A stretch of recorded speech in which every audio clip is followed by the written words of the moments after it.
Arvida, Quebec. May 6th. This section of Quebec is home of the fabulous Tremblay tribe. There are more Tremblays hereabouts than there are Roosevelts in New York, Smith in Illinois, or fish in a well-stocked pond.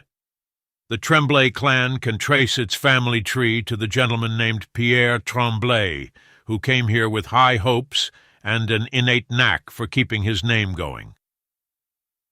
Pierre came from the province of Perche, France.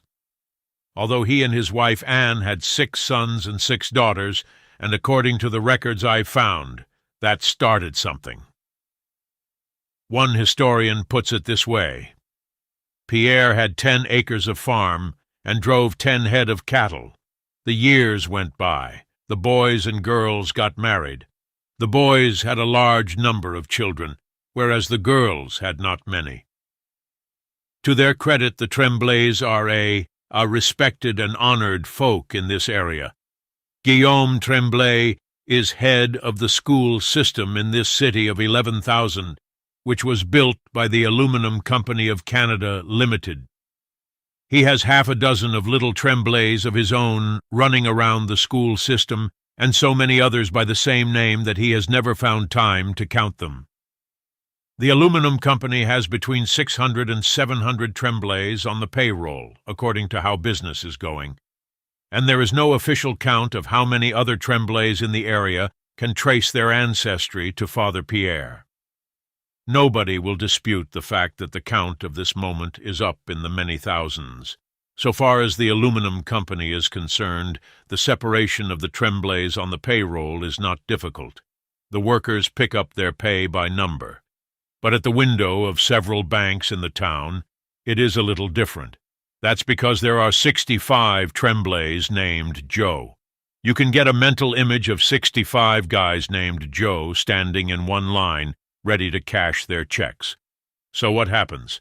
The company has simplified the matters. A sort of footnote on the check identifies each of the Joe persons.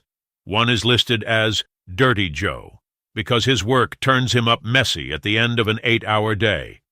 Another is identified as Smallpox Joe Tremblay because one of his family once had smallpox.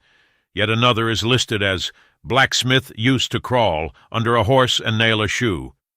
There are others tabed as Cloudy, Defrosted, Rusted, Grain of Wheat, and Thunder. I took a little trip to Cute à la Sauvane. On the way back, my host, one Alan Burgess, said, "Let's stop and see this family." It was a beautiful farm. The lady of the house wanted to know if I would like to meet her family. She called the old man out of the barn and the youngsters from all around, 21 kids, all well-dressed and cute. "Like to have you meet my sister and her family next door," she said. Her sister paraded her youngsters, 19 in all. The whole bunch have lifelines going back to Pierre Tremblay. I looked in the phone book and found only one Smith, a man with a first name of John, no kin or kith of the Tremblays.